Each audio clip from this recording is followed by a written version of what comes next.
अब हम लोग केस सिनेरियो 2 डिस्कस करेंगे। पिछले वीडियो में हम लोगों ने केस सिनेरियो 1 डिस्कस किया था। हमारा ऑब्जेक्टिव इस सीरीज़ का ये है कि हर क्वेश्चन से हम लोग सब कॉन्सेप्ट्स रिवाइज कर लें, यानी जीएसटी का पूरा रिवीजन ही हो जाए। दूसरा ऑब्जेक्टिव कि क्या क्या आईसीआई ट्रिक करता है आपको और कहाँ कहाँ ट्रिक कर सकता है, वो सब भी हम लोग डिस्कस कर लेंगे। आइए स्टार्ट करते हैं हम लोग केस सिनेरियो 2 से। Mr. Vittal and Co., a sole proprietorship firm, is registered supplier under GST, is dealing in supply of taxable good. तो dealing in supply of taxable goods underline कर लेते हैं। In the state of Karnataka, the firm has opted for composition scheme. Section 10 की scheme opt किया गया है। 1% पे tax दे रहे हैं, ट्रेडर हैं। From April month of the last financial year its turnover crossed 1.5 crore on 9th May of current financial year, यानी 1.5 crore current financial year में क्रॉस कर गया। And thus it opted for withdrawal of composition scheme on the same date. Withdrawal भी opt कर लिया गया है same date में। ये बहुत बड़ी बात है। यहाँ से मैं कुछ ट्रिक्स आपको बताता हूँ जो आपके साथ किया जा सकता है। कंपोजिशन एक चार्ट से हम लोग समझते हैं, टाइम चार्ट से। यहाँ पे आपका 1.5 करोड़ टर्नओवर क्रॉस हो गया कंपोजिशन में। उसके बाद विद इन 7 डेज आपको इंटीमेट करना है गवर्नमेंट को। उसके बाद उसके विद इन 30 डेज आपको स्टेटमेंट देना है वो स्टॉक वगैरह की।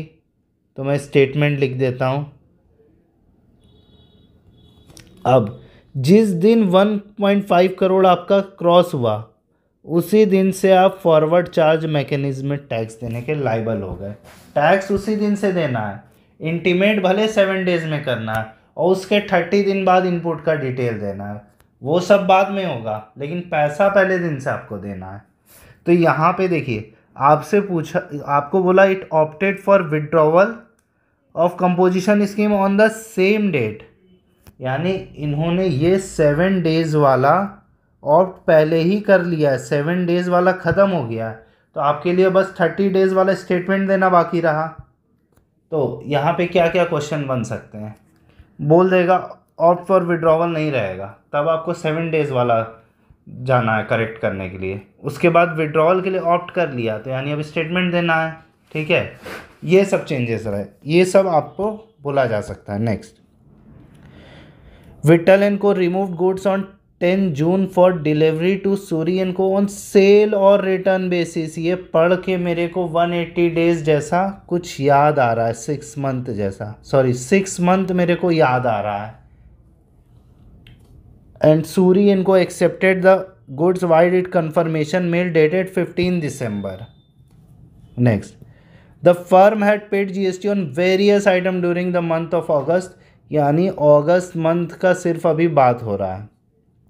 It comprised of the following: GST paid on input service intended to be used for personal purpose, यानी पर्सनल पर्पस के लिए यूज़ किया गया है ये गुड्स सर्विसेज। तो क्या इनपुट मिलेगा? नहीं, इनपुट नहीं मिलेगा। मैंने क्रॉस किया और इनपुट लिखा, यानी सेक्शन 17(5) सब क्लॉज जी में आपको इनपुट नहीं मिलेगा। Next, GST paid on purchase of motor vehicle. Motor vehicle पढ़ते ही आपके दिमाग में ब्लॉक्ड क्रेडिट वाली सेक्शन खुल जानी चाहिए, 17(5). For transportation of goods, goods है पैसेंजर नहीं, यानी गुड्स खुलते ही हमारा सेक्शन बंद हो गया। अब आगे कुछ पढ़ना ही नहीं है, इनपुट मिलेगा।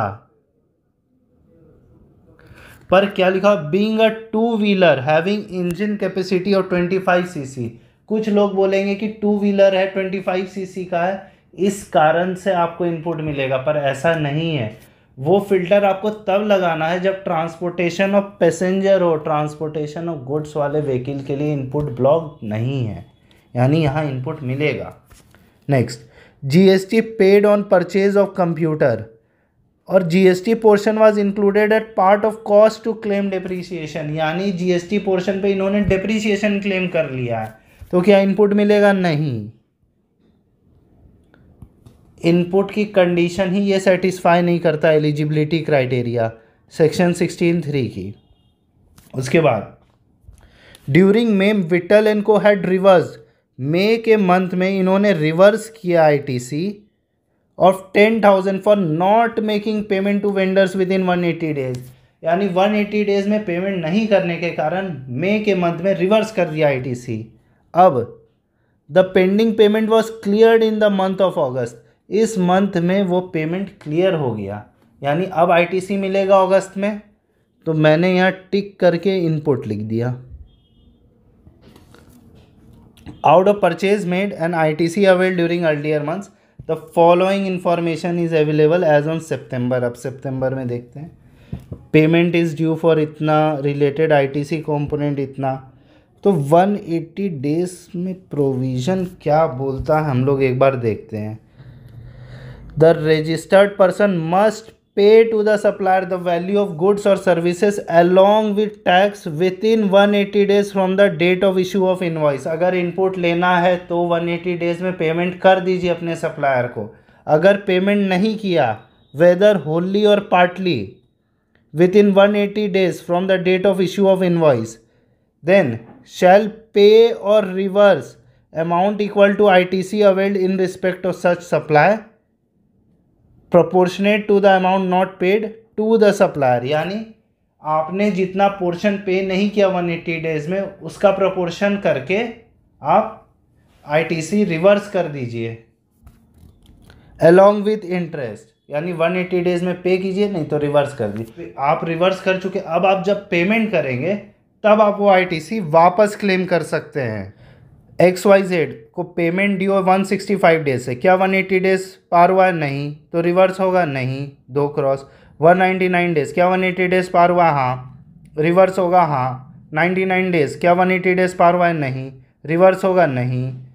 Vitthal and co received accounting services from Raghu and co and associated enterprise. Associated enterprise सुनते ही मेरे को टाइम ऑफ सप्लाई याद आ रहा है। Located in Sri Lanka, import of service from associated enterprise.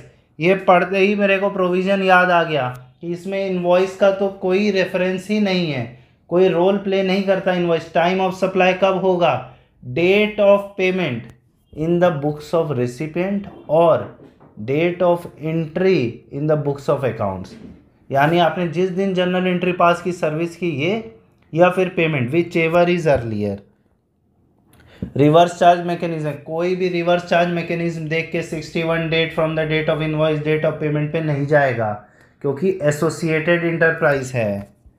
तो अब यहाँ पे हम लोग आते हैं, रघु एंड को issued invoice for the service on 1 सितंबर। तो इनवॉइस से तो मेरे को काम ही नहीं है। Which was entered by Vitthal and co in its book on 10th October, यानी 10th अक्टूबर को बुक्स में इंटर किया। मैंने यहाँ लिखा 10th अक्टूबर। उसके बाद but the payment was made on 30 सितंबर, पेमेंट हुआ 30 सितंबर को। तो entered in the books of accounts और payment date whichever is earlier को कौन सेटिस्फाई करता है? 30 सितंबर। तो 30 सितंबर टाइम ऑफ सप्लाई हो गई। Next, Vittal and co need to furnish a statement containing details of जो भी इनपुट हेल्ड इन स्टॉक वगैरह वगैरह ऑन। तो ये हो जाएगा 8 जून। क्यों? क्योंकि 9th में को ऑप्ट किया, वहाँ से 30 डेज है, 1 मंथ नहीं है जो 9th जून होगा, 30 डेज है, में 31 डेज का मंथ है, ये ध्यान रखना। Next, in respect of goods sent on sale or return basis invoice shall be issued on. देखो अब इसने सेल ऑफ रिटर्न बेसिस पे डाला, तो जब एक्सेप्टेंस आ जाए, ठीक है, या पेमेंट आ जाए, या फिर 6 month from the date of removal of goods whichever is earlier.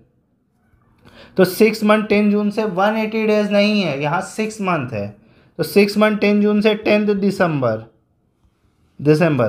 अब हम लोग के पास कंफर्मेशन कब आई? 15 दिसंबर को। तो यहाँ लिखा 15 दिसंबर, whichever is earlier. Earlier कौन है? 10 दिसंबर। तो अब 10th दिसंबर हमारा टाइम ऑफ सप्लाई हो जाएगा यहाँ पे इनवॉइस इशू करने के लिए, date of issue of invoice के लिए। Next, determine the amount of eligible input tax credit that can be availed by Vittal and Co for the month of August। यहाँ लिखा हुआ है कौन कौन सा अगस्त के लिए कहाँ से एलिजिबिलिटी आएगी, देखिए GST paid on input services नहीं आएगी, डिस्कस कर लिए। मोटर व्हीकल वाले पे आएगी, ट्रांसपोर्ट ऑफ गुड्स है। कंप्यूटर पे नहीं आएगी क्योंकि डिप्रिसिएशन क्लेम कर लिया जीएसटी कंपोनेंट पे। नेक्स्ट, क्या 180 डेज़ वाला जो पेमेंट मई में रिवर्स कर दिया था, जो पेमेंट नहीं किया था 180 डेज़ में और अगस्त में कर दिया, क्या मिलेगा? हाँ, तो इनपुट कौन कौन सा मिलेगा हम लोग को? ये 9000 मिलेगा, ये 10000 मिलेगा, 19000 मिलेगा। Okay. Compute the amount of ITC to be reverse in the month of सितंबर, ये रहा हमारा 15000, 180 डेज़ हो गया, रिवर्सल होगा। बाकी ये दोनों 180 डेज़ नहीं हुआ है, वेल एंड गुड। उसके बाद time of supply in respect of service imported by Vitthal and co from is associated enterprise, हम लोग अभी डिस्कस किए 30 सितंबर होगा, वेल एंड गुड, डन। अब ये किस सिनेरियो हमारा कंप्लीट होता है, अब नेक्स्ट किस सिनेरियो हम लोग देखेंगे।